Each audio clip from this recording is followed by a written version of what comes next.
Assalamualaikum warahmatullahi wabarakatuh. Di sini saya Arkan Alsafi Sulaksono dari NIM 2022-103-703-11130. Dan di sini saya dari kelas Informatika 2C ingin menyampaikan mengenai PPT saya yang berjudul Kecerdasan Buatan dalam Manajemen Rantai Pasokan.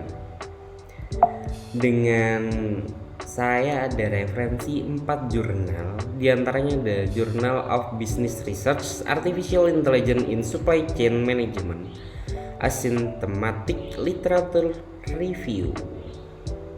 Di awal pembahasan mungkin kita bisa membahas tentang apa itu AI. AI adalah bidang ilmu komputer yang mencakup pengembangan sistem yang mampu melakukan tugas-tugas yang biasanya memerlukan kecerdasan manusia. Istilah kecerdasan buatan pertama kali diciptakan oleh John McCarthy pada tahun 1955 untuk mengeksplorasi kemampuan mesin dalam menggunakan bahasa memecahkan masalah yang biasanya diperuntukkan bagi manusia.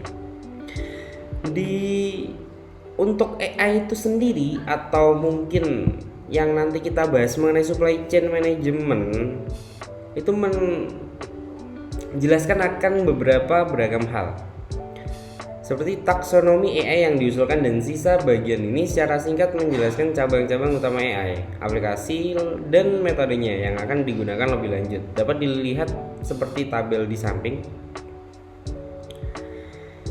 Lalu, metode AI lainnya telah terbukti menjadi solusi pamungkas untuk memecahkan masalah kognitif menggunakan aplikasi berbasis suara dan pengenalan suara. Beberapa contoh industri pengenalan ucapan yang banyak digunakan termasuk Google Home, Amazon Transcribe, Alexa dari Microsoft, dan Apple Siri yang biasanya terdapat di rumah-rumah dengan fitur Smart Home.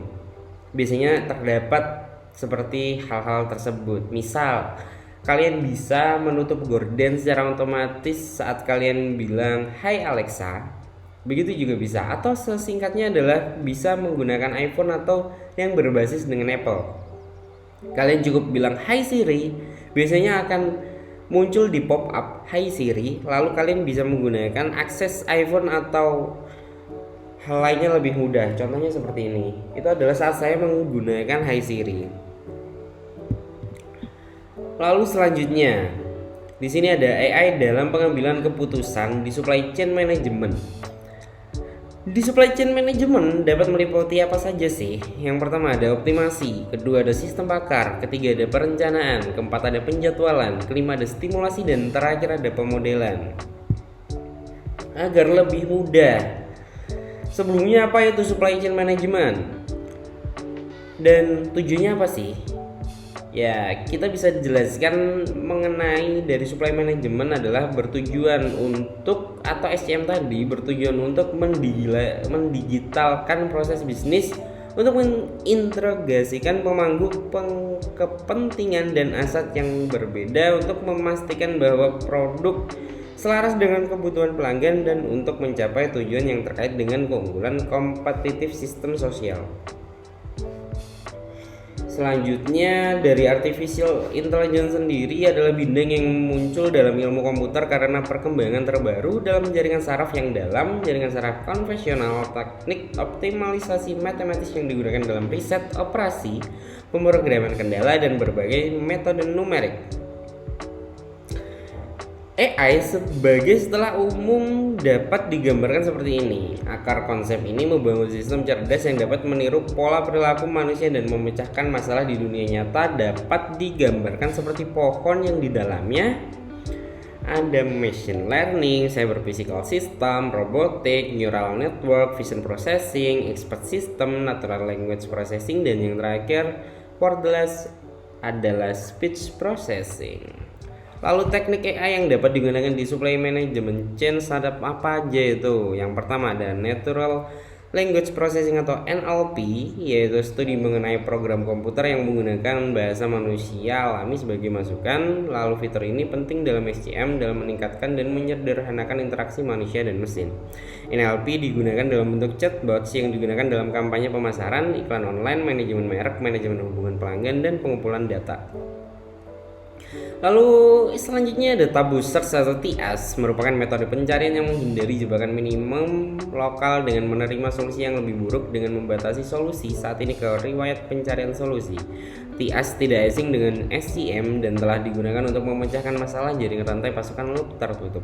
Teknik TS dalam hal SCM mencakup perencanaan tenaga kerja, penjadwalan mesin, desain jaringan transportasi, desain jaringan untuk layanan, manufaktur fleksibel, produksi just in time, perencanaan inventasi, multi item, diskon volume akuisisi, optimasi proyek, perurutan kendaraan dan perurutan multimode. Dan oleh karena itu makalah ini melihat TS sebagai teknik potensial lain untuk pemanfaat lebih lanjut bagi peneliti, manajer, dan praktisi rantai pasokan.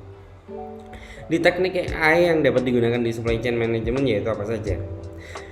Seperti model pengambilan keputusan lainnya, manajer dapat menggunakan Markov Decision Process atau MDP dalam proses dan tugas ICM, meskipun teknik ini memiliki penggunaan yang terbatas. Teknik ini memiliki potensi yang kuat untuk digunakan dalam SCM. MDP berlaku untuk optimalisasi perencanaan yang memungkinkan pembuat keputusan untuk menentukan pada keadaan apa tindakan spesifik harus diambil. Lalu ada expert system digunakan secara dominan di bidang penalaran dan pengambilan keputusan karena meniru kemampuan pengambilan keputusan manusia. Teknik ini digunakan dalam hal penutupan, ukuran lot, dan pemilihan pemasok atau pembeli. Selanjutnya, tujuannya apa aja sih? AI bertujuan untuk menciptakan agen rasional yang dapat memahami dan bertindak sedemikian rupa sehingga beberapa fungsi tujuan dioptimalkan dan mencoba memahami entitas cerdas. AI menggabungkan sains dan teknik pembuatan mesin cerdas. Oleh karena itu, tujuan AI dapat dianggap sebagai tujuan ilmiah dan tujuan rekayasa. Teknik AI dapat diimplementasikan dalam 4 atribut yang teridentifikasi dalam supply chain, diantaranya optimasi, prediksi, permodelan, dan simulasi, dan dukungan keputusan. Contoh perusahaan yang mengimplementasikan apa aja sih? Ada Walmart sebagai salah satu pengecer terbesar. Walmart memanfaatkan kemampuan AI-nya untuk memproses volume data yang cukup besar dengan menciptakan wawasan tentang preferensi dan perilaku pelanggan. Walmart dapat menginformasikan pelanggan secara langsung tentang informasi satu produk. Selanjutnya ada sistem ERP, adalah salah satu perkembangan paling inovatif dalam teknologi informasi TI tahun 1990 dengan AI dan chatbot terintegrasi dengan sistem ERP. Manajer akan mampu mencurahkan waktu mereka kurang daripada pekerjaan administrasi dan fokus lebih dari satu pengambilan keputusan dan hal-hal yang hanya manusia dapat membuat, dan dengan demikian meninggalkan administrasi bekerja untuk meningkatkan sistem ERP. Lalu yang terakhir yang dapat saya sampaikan adalah mengenai proses pengembangan dan penerapan model AI. Yang pertama ada pengumpulan data dan persiapan data. Langkah ini mencakup pengumpulan data dari sensor industri dan seluruh sistem lab secara real time. Pelatihan model yaitu pelatihan digunakan untuk melatih model dan membangun hubungan pemetaan yang akurat berdasarkan data yang tersedia dan algoritma saat ini. Model waktu berjalan. Langkah terakhir adalah langkah uji coba yang menyebarkan model dalam proses bisnis aktual di lingkungan kehidupan nyata. Kumpulan data pengujian akan digunakan untuk menguji akurasi model. Mungkin mengenai hal-hal ini diantaranya yaitu tercakup mengenai kecerdasan buatan dalam manajemen rantai pasokan yang di dalamnya mengandung artificial intelligence dalam manajemen operasi dan supply chain management. Mungkin cukup segitu dulu Bu Yuan untuk saya jelaskan. Selebihnya saya mohon maaf dan mungkin saya akan belajar lagi agar lebih paham ke depannya. Terima kasih. Akhir kata, wassalamualaikum warahmatullahi wabarakatuh. Saya dari Arkenal Safis Laksono, NIM 2022 1037031130 mengucapkan undur diri. Assalamualaikum warahmatullahi wabarakatuh.